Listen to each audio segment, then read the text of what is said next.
A very good morning to all of you and I welcome you all to the GK Today platform.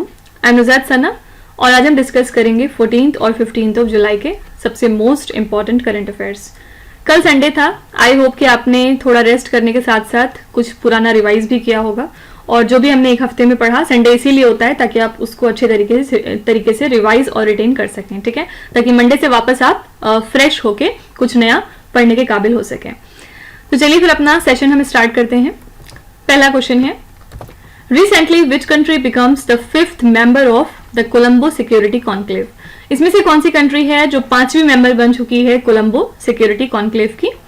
Answer हो जाएगा C option, Bangladesh. ठीक है, बांग्लादेश ने join कर लिया है कोलंबो सिक्योरिटी कॉन्क्लेव को as the 5th member state और इसका वेलकम किया है रेस्ट 4 कंट्रीज ने। कौन कौन सी? India, Mauritius, Maldives and Sri Lanka. ठीक है, तो पहले बांग्लादेश एक ऑब्जर्वर स्टेट हुआ करता था, लेकिन अब इनको इंक्लूड कर लिया गया है at the 8th deputy national security adviser meeting. ठीक है, याद रखिएगा इस मीटिंग को वर्चुअली होस्ट किया था मॉरिशस कंट्री ने। ठीक है, तो ये जो कॉन्क्लेव है कोलंबो सिक्योरिटी कॉन्क्लेव, इसका फोकस है maritime security in the Indian ocean और 7th जो नेशनल सिक्योरिटी एडवाइजर लेवल की मीटिंग है वो इंडिया में होगी इस साल के बाद। ठीक है, इंडिया के नेशनल सिक्योरिटी एडवाइजर कौन है? मिस्टर अजीत डोवल, इनका नाम याद रखिएगा। इस क्वेश्चन से बहुत सारी चीजें आपसे पूछी जा सकती हैं, जैसे कि 5th मेंबर कौन है? बांग्लादेश। आपसे ये भी पूछा जा सकता है कि कोलंबो सिक्योरिटी कॉन्क्लेव में अब कितने मेंबर्स हो गए हैं? याद रखिएगा 5। ठीक है, इनके नाम भी आपसे पूछे जा सकते हैं, कौन कौन से नाम हैं इन कंट्रीज के? तो इंडिया, मॉरिशस, मालदीव्स, श्रीलंका और 5वां है बांग्लादेश। ठीक है, तो फॉर्मेट आपका अलग अलग हो सकता है, लेकिन अगर आपने इस क्वेश्चन को ध्यान से पढ़ा है तो आप सारे क्वेश्चंस के वहां पे आंसर दे पाएंगे। ओके, अगली स्लाइड में कुछ हम इंटरनेशनल न्यूज देखेंगे। पहला क्वेश्चन है, recently India and which other country signed the mutual recognition agreement for organic product. तो कौन सी कंट्री है जिसने इंडिया के साथ एक म्यूचुअल रिकॉग्निशन एग्रीमेंट साइन किया है ऑर्गेनिक प्रोडक्ट्स को एक्सपोर्ट करने के लिए? ये कंट्री है ताइवान। ठीक है, दोनों ही कंट्रीज अब अपने ऑर्गेनिक प्रोडक्ट्स को इंपोर्ट एक्सपोर्ट करेंगी एक दूसरे की कंट्री में। देखिए, इसके अलावा एक और क्वेश्चन हमने पढ़ा था कुछ दिनों पहले कि फिलीपींस और जापान, ये दोनों कंट्री जो हैं, इन्होंने हाल ही में अपना रेसिप्रोकल एक्सेस एग्रीमेंट साइन कर लिया है। ठीक है, sentinel nuclear missile recently seen in the news was developed by which country? ये न्यूक्लियर मिसाइल है यूएसए की और पिछले दिनों काफी ज्यादा न्यूज में थी। Recently Rachel Reeves has become the first women finance minister of which country? जब भी कभी आपको वुमेन एम्पावरमेंट का कोई क्वेश्चन दिखेगा तो आपके एग्जाम के लिए एक्सट्रीमली इंपॉर्टेंट हो जाता है। ठीक है, तो रैचल रीव्स बन गई हैं पहली वुमेन फाइनेंस मिनिस्टर यूके की। Recently which country has made the world's first high temperature superconducting tokamak device, जिसका नाम है HH70। HH70 को डेवलप किया है चाइना ने।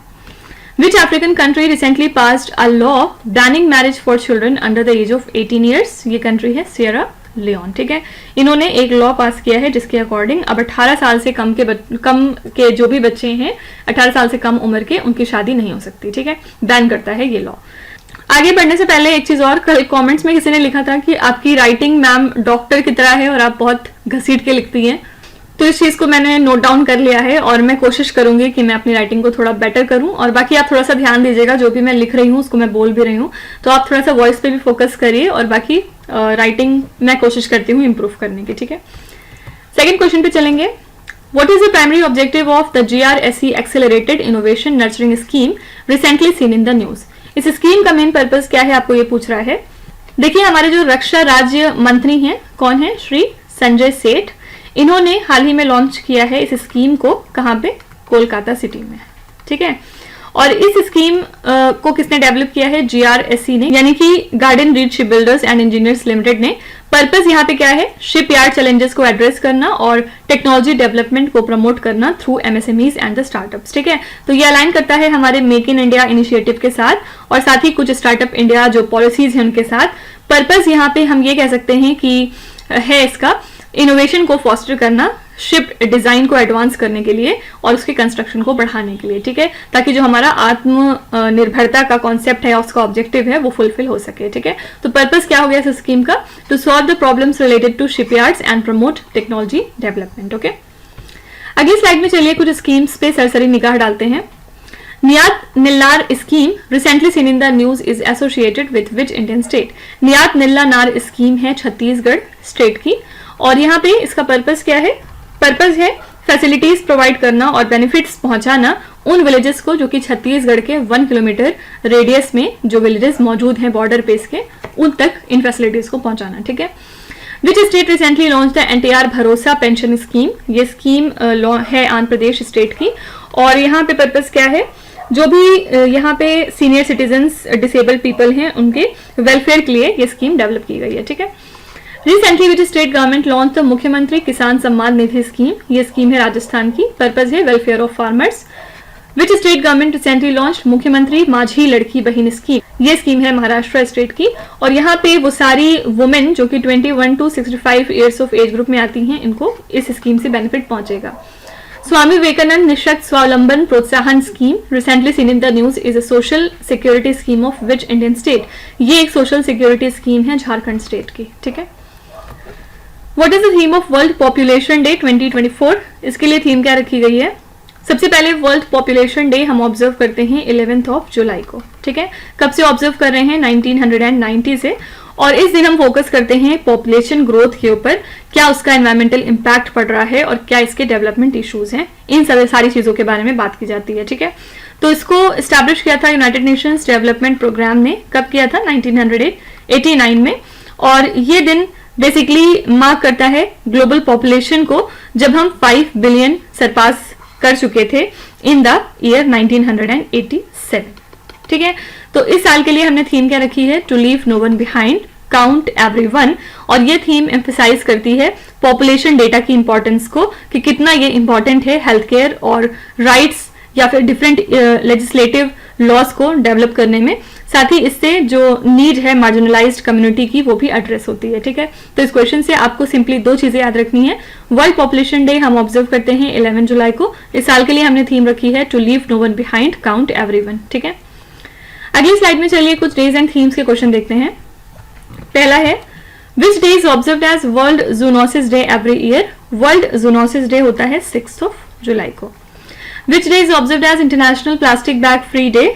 इसको हम ऑब्जर्व करते हैं 3 जुलाई को। Which day is observed as GST day every year? Goods and services tax day होता है 1 जुलाई को। 1 जुलाई को और कौन से इंपॉर्टेंट डेज होते हैं? इस दिन हम नेशनल डॉक्टर्स डे मनाते हैं, ये एग्जाम में बहुत बार पूछा गया है। इसके अलावा इस दिन चार्टर्ड अकाउंटेंट्स डे भी होता है। ठीक है। Which day is observed as micro small and medium enterprises day every year? MSME day होता है 27 जून को। Which day is observed as International Day Against Drug Abuse and Illicit Trafficking every year? Answer is 26 June. ठीक है। Next है Which country is the host of Exercise Pitch Black 2024? Exercise Pitch Black 2024 के लिए host country कौन सी है? तो यहाँ पे इंडियन एयरफोर्स का जो कंटिजेंट था वो अराइव कर चुका था RAAF बेस के लिए। RAAF बेस है डार्विन ऑस्ट्रेलिया के अंदर। किस लिए? For this exercise pitch black. और ये कब से कब तक हो रही है? 12 जुलाई से लेके 2 अगस्त तक। ठीक है। तो ये बाइनियल मल्टीनेशनल एक्सरसाइज है और इस साल इसमें लगभग 20 कंट्रीज इन्वॉल्व हुई हैं और 140 प्लस एयरक्राफ्ट यहाँ पे मौजूद थे और इसके अलावा 4400 पर्सनल प्रेजेंट थे। ठीक है। तो ये फोकस करता है नाइट ऑपरेशंस के ऊपर और लार्ज फोर्स एम्प्लॉयमेंट वॉरफेयर के ऊपर। इसमें इंडियन एयरफोर्स की तरफ से मौजूद थी Su-30 MKI और IL-78 जैसी एयरक्राफ्ट। तो इससे इंटरनेशनल कोऑपरेशन इनहैंस होता है और बेस्ट प्रैक्टिसेस को अचीव करने की कोशिश की जाती है। फाइन। तो एक्सरसाइज पिच ब्लैक 2024 के लिए होस्ट कंट्री कौन सी है? याद रखिएगा, सी ऑप्शन, ऑस्ट्रेलिया। ओके। अगली स्लाइड में चलिए कुछ एक्सरसाइजेस देखेंगे जो न्यूज में आए। पहला है Where was the 16th edition of the India-Mongolia joint military exercise named as Nomadic Elephant Head?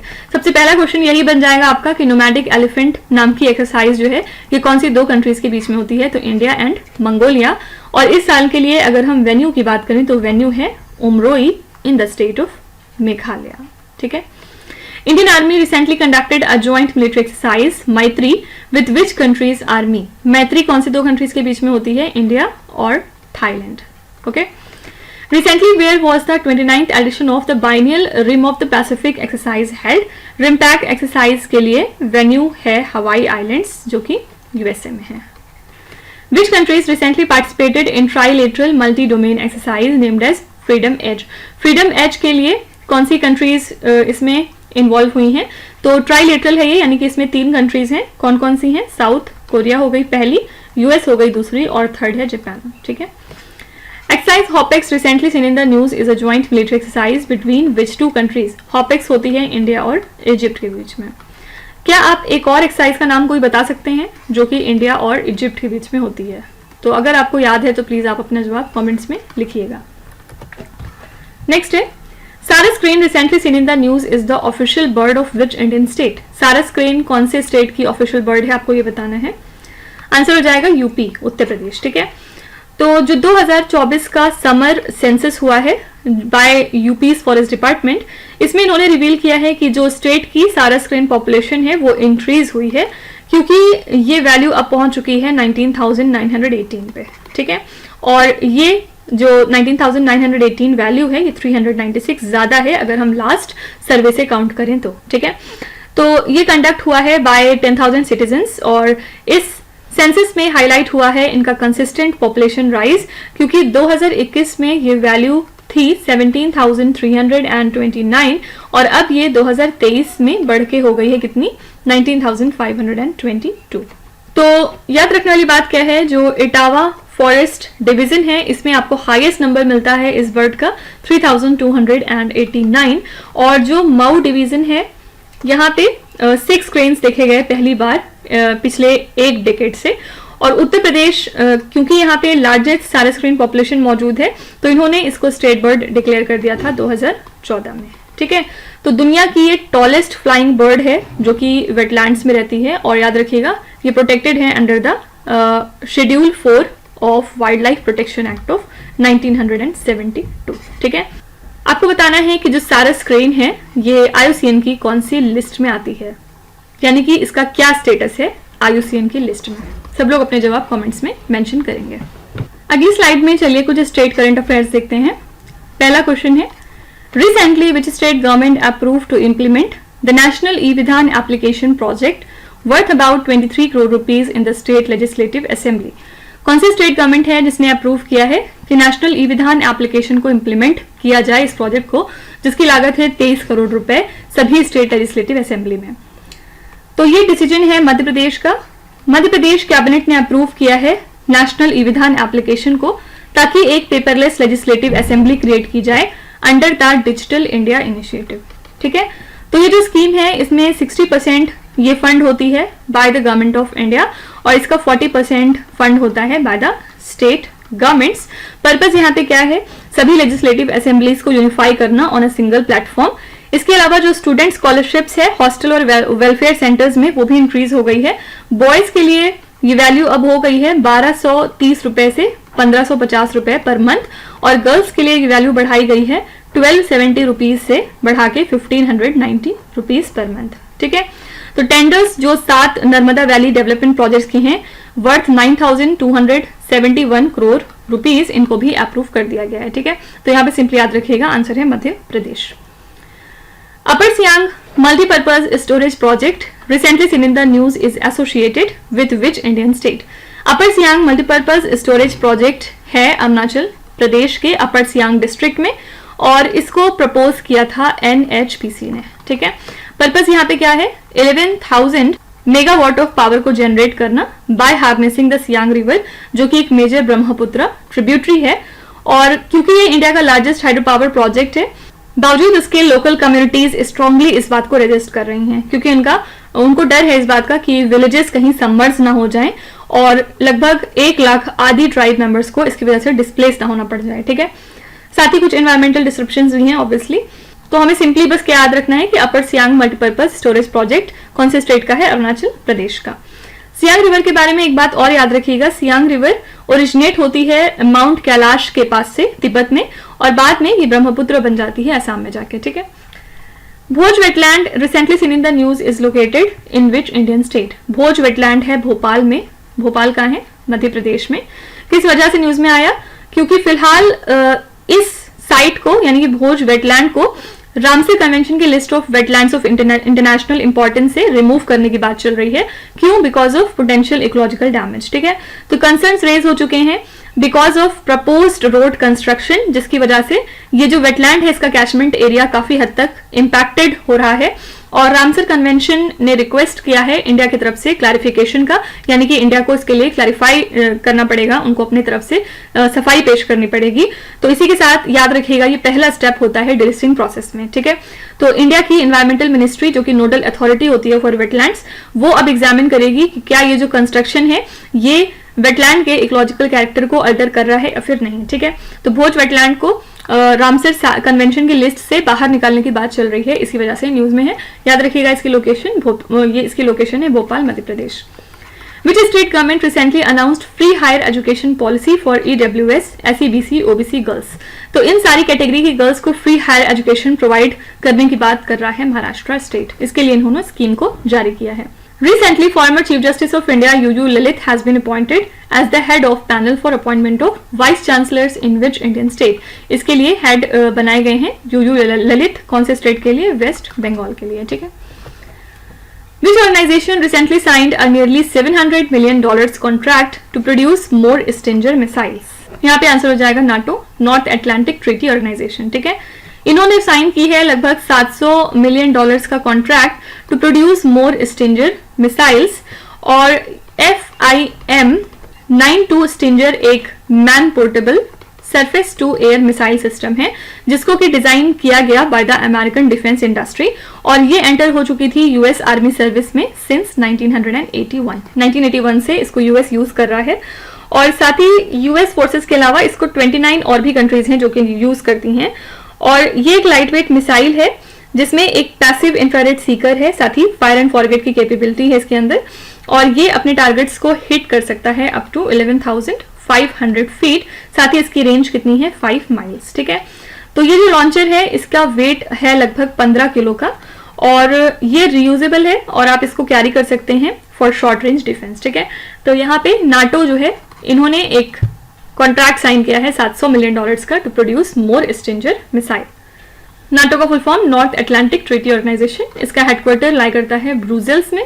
Brussels कहाँ पे? बेल्जियम में। ठीक है, आपको बताना है कि लेटेस्ट या फिर 32nd कंट्री कौन सी है नाटो को ज्वाइन करने के लिए। सारे लोग अपना जवाब कमेंट्स में मेंशन करेंगे। अगली स्लाइड में चलिए कुछ मिसाइल्स देख लेते हैं जो न्यूज में थी। पहला है, Recently, Japan collaborated with which country on a hypersonic missile intercepting system called as GPI project? इसके लिए जापान ने कोलैबोरेट किया है यूएस के साथ। बुलावा intercontinental ballistic missile recently seen in the news is developed by which country? बुलावा missile किस कंट्री की है? Your answer is Russia. Which country recently conducted a successful test of the ASMPA supersonic cruise missile? ये missile है France की। Standard missile 6 SM-6 recently seen in the news was developed by which country? इसको develop किया है US ने। Fire dragon 480 recently seen in the news is a tactical ballistic missile of which country? Answer is China. ठीक है, which organisation recently release the digital economy report 2024? कौन सी organisation है जिसने इस रिपोर्ट को जारी किया है? यहाँ पे आपका आंसर हो जाएगा United Nations Trade and Development, that is B option. और इस रिपोर्ट में इन्होंने ये बताया है कि कितनी जरूरत है सस्टेनेबल डिजिटलाइजेशन स्ट्रेटजीज की, क्योंकि इंटरनेट यूजर्स ग्रो हो चुके हैं from 1 billion in the year 2005 to now 5.4 billion in 2023। ठीक है, तो आईसीटी सेक्टर का जो global greenhouse gas emission है वो 1.5 to 3.2% रहा इन 2020। जो डिजिटल रिलेटेड वेस्ट होते हैं वो भी इंक्रीज हुए हैं बाय 30% अगर हम इसको कंपेयर करें 2010 से 2022 तक। ठीक है, तो 30% का इजाफा देखा गया। इसके अलावा डेटा सेंटर्स कंज्यूम कर रहे हैं 460 टेरावाट आवर्स इन 2022, और ऐसे एक्सपेक्ट किया जा रहा है ये वैल्यू बहुत जल्द डबल हो जाएगी 2025 तक।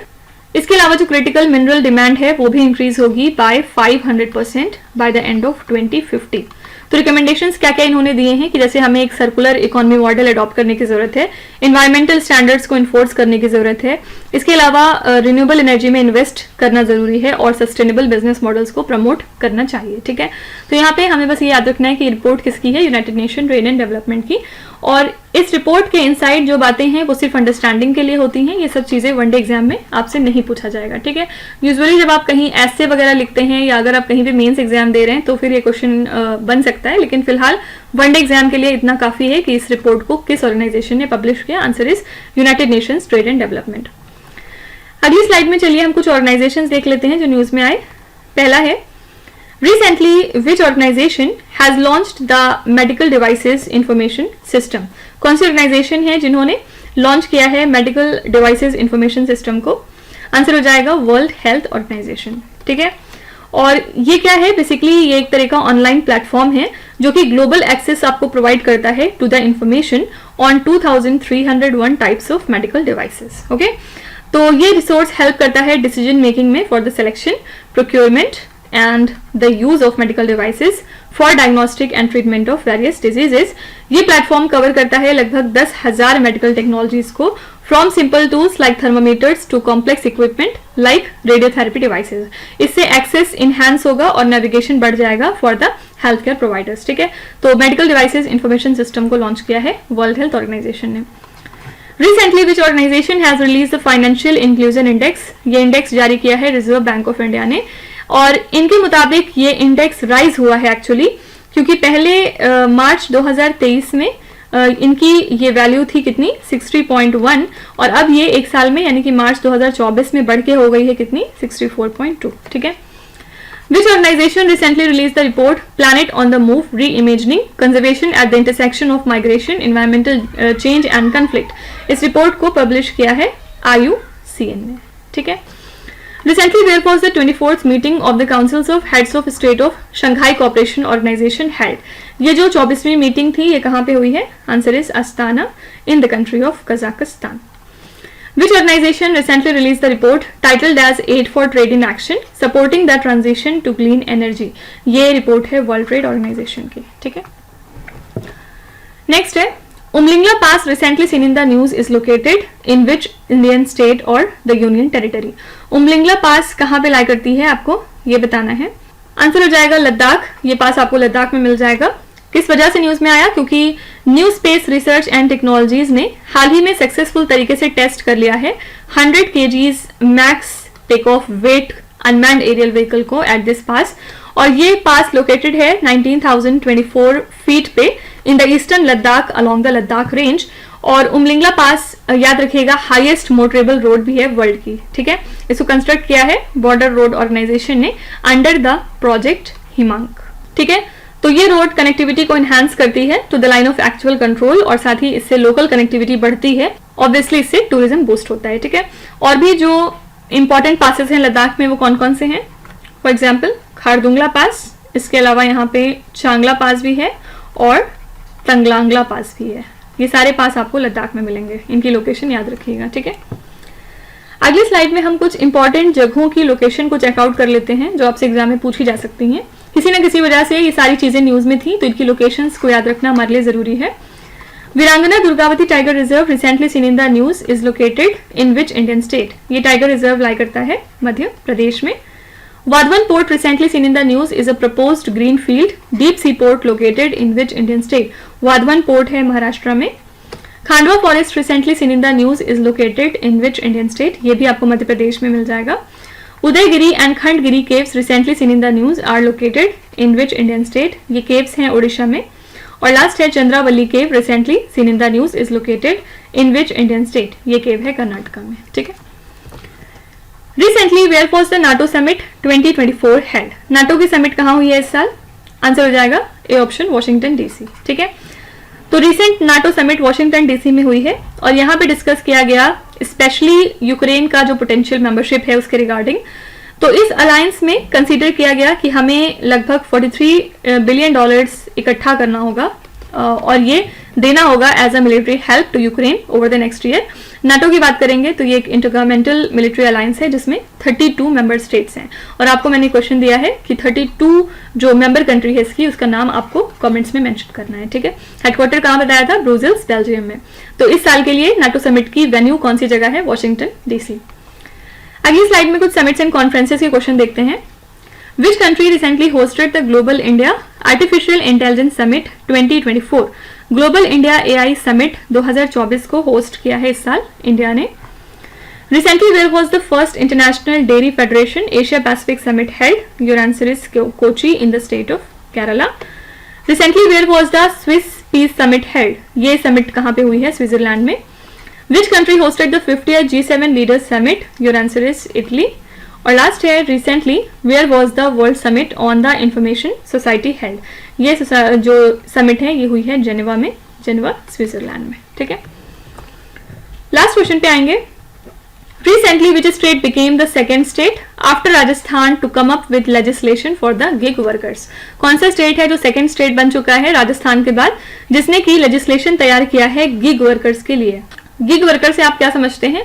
ऐसा कोई भी इंसान जो कि टेम्पररी जॉब्स को करता है, specially in the service sector as an independent contractor और फ्रीलांसर। ठीक है, तो ये स्टेट है कर्नाटका। कर्नाटका ने हाल ही में इंट्रोड्यूस किया है Karnataka platform based gig worker bill, जिसके बाद ये सेकेंड स्टेट बन चुका है after Rajasthan to legislate for the gig workers. इस बिल का पर्पस क्या है? सोशल सिक्योरिटी को रेगुलेट करना और वेलफेयर के बारे में बात करना about the gig workers by establishing a welfare board, a welfare fund and a grievance redressal cell. ठीक है, तो इसमें टाइमली पेमेंट्स मैंडेट किया गया है कि इनको टाइमली पेमेंट मिला जाना चाहिए, और साथ ही एक यूनिक आईडी दी जाएगी सभी वर्कर्स को इन अक्रॉस द प्लेटफॉर्म, और इसके अलावा ऑटोनॉमी इनको दी जाएगी इन कॉन्ट्रैक्ट। ठीक है, तो बिल जो है वो एड्रेस करेगा इनके ग्रीवेंसेस को, ट्रांसपेरेंसी को बढ़ाएगा पेमेंट डिटेक्शन के मामले में, और पर्पस यहाँ पे क्या है? ओवरऑल जो वर्किंग कंडीशन है गिग वर्कर्स की वो इनहैंस हो सके इन द स्टेट। ठीक है, तो पहला स्टेट कौन सा है जिसने गिग वर्कर्स के लिए कोई लेजिस्लेशन बनाया था? तो ये राजस्थान है, और सेकेंड इसके बाद है अब कर्नाटका। ठीक है, आइए कुछ रैंक्स और इंडिसेस पे नजर डालते हैं, और मेरे ख्याल से आज की ये बेस्ट या फिर मोस्ट इंपॉर्टेंट स्लाइड आप कह सकते हैं कि है, क्योंकि सिर्फ एक स्लाइड में आप बहुत सारे क्वेश्चंस को आज देखेंगे। What is rank of India in the artificial intelligence preparedness index 2024? इसमें इंडिया की रैंक रही 72। ठीक है, टॉप 3 कंट्रीज की अगर हम इसमें बात करेंगे तो फर्स्ट पे थी सिंगापुर, सेकेंड कंट्रीज में है डेनमार्क, और थर्ड कंट्री है यूएस। ठीक है, what is the rank of India on the energy transition index 2024? इसमें इंडिया की रैंक है 63 आउट ऑफ 120 कंट्रीज। ठीक है, और एनर्जी ट्रांजिशन इंडेक्स के मामले में टॉप मोस्ट कंट्री रही Sweden. What is the rank of India in the environment performance index 2024? इसमें इंडिया की रैंक बहुत ही खराब रही, 176 रही आउट ऑफ 180 कंट्रीज। ठीक है, मींस लास्ट पोजीशन से हम बॉटम 4 में आते हैं। और इसके अलावा इसमें टॉप 3 कंट्रीज की अगर हम बात करेंगे तो फर्स्ट कंट्री थी एस्टोनिया, इनकी एनवायरमेंट परफॉर्मेंस सबसे अच्छी रही, और सेकेंड पे है लग्जमबर्ग, और थर्ड पे है जर्मनी। ठीक है, what is the rank of India in the world economic forums travel and tourism development index 2024? इसमें इंडिया की रैंक है 39 out of 119 countries. What is the rank of India in the world press freedom index 2024? इसमें India की rank है 159 out of 180 countries. ठीक है, और इसमें टॉप 3 कंट्रीज कौन सी रही? फर्स्ट है नॉर्वे, सेकेंड है डेनमार्क यहाँ पे, और थर्ड है स्विट्जरलैंड। ओके, तो इस तरह के क्वेश्चंस में बहुत सारी चीजें पूछ ली जाती हैं, जैसे कि इंडिया की रैंक क्या है, या फिर top most country particular index में कौन सी रही, या फिर टॉप 3 कंट्रीज दे देंगे, इनको अरेंज करिए। इस तरह से डिफरेंट चीजें आपसे पूछी जा सकती हैं। ठीक है, तो इसी के साथ हमने आज के सभी इंपॉर्टेंट करंट अफेयर्स को कवर कर लिया। आई होप कि आपने सेशन को काफी एंजॉय किया होगा, और डेफिनेटली आप काफी कुछ नया सीख के जा रहे होंगे। देखिए, हमारी टीम आपके लिए बहुत अच्छे एफर्ट डाल रही है, तो अगर आप इन एफर्ट्स को पसंद कर रहे हैं, अगर आपको लग रहा है कि ये सारी लेक्चर्स आपको कहीं ना कहीं बेनिफिट पहुंचा रहे हैं, तो प्लीज एक लाइक कर दिया करिए, और हो सके तो आप अपने फ्रेंड्स को शेयर कर दिया करिए, जिससे कि वो भी इस क्वालिटी कॉन्टेंट को देख सकें और कुछ उनको फायदा पहुंच सके। बाकी कल एक क्वेश्चन पूछा गया था रिगार्डिंग स्टैटिक जीके, तो आप में से ज्यादातर लोगों का कहना था कि हमें स्टैटिक जीके को थोड़ा बहुत इंक्लूड करना चाहिए, तो मैं इसको कोशिश करती हूँ कुछ अरेंज करने का। लेकिन नॉर्मली हमारे सेशंस 30 मिनट्स के होते हैं, तो उसमें स्टैटिक जीके को इस तरह से इंक्लूड अगर हम करेंगे तो सेशन या तो बहुत लेंदी और मोनोटोनस होने लगेगा, या फिर ये हो सकता है कि फिर आप ये वाली रिवीजन स्लाइड्स को थोड़ा कम करिए, ये भी पॉसिबल नहीं है क्योंकि फिर आपका लॉस होने लगेगा। तो मैंने ये सोचा है कि जब हम लोग वेडनेसडे और सैटरडे वाली क्लासेस करते हैं, उसमें क्योंकि हमारा रिवीजन वाला पार्ट नहीं रहता, तो उस दिन हम लोग जरूर स्टैटिक को थोड़ा बहुत इंक्लूड कर सकते हैं। ठीक है, तो आप बताइएगा कि आइडिया कैसा लगा आपको। बाकी your suggestions are always welcome in the comment section. जो भी कोई आप सजेशन देना चाहते हैं या कोई इंप्रूवमेंट बताना चाहते हैं, तो आप कमेंट्स में लिख सकते हैं, हमारी टीम उसको रिव्यू कर लेगी। ठीक है, चलिए फिर आपके क्विज पे चलेंगे, जहां पे स्क्रीन पे आपको 5 क्वेश्चंस दिखाई दे रहे होंगे। ये क्वेश्चंस ऑलरेडी हम पीछे कहीं ना कहीं डिस्कस कर चुके हैं। यहाँ पे आपको वीडियो को पॉज करना है, हर क्वेश्चन को ध्यान से पढ़ना है और इसमें से आपको जितने भी आते हैं आप उनका जवाब कमेंट्स में मेंशन कर सकते हैं, और जो नहीं आते उसके लिए बिल्कुल भी परेशान होने की ज़रूरत नहीं है। विथ टाइम डेफिनेटली आपका स्कोर इम्प्रूव करेगा, बस आपको हमारे साथ कंसिस्टेंट और परसिस्टेंट रहने की ज़रूरत है। So that's it for today. I hope you have like the session.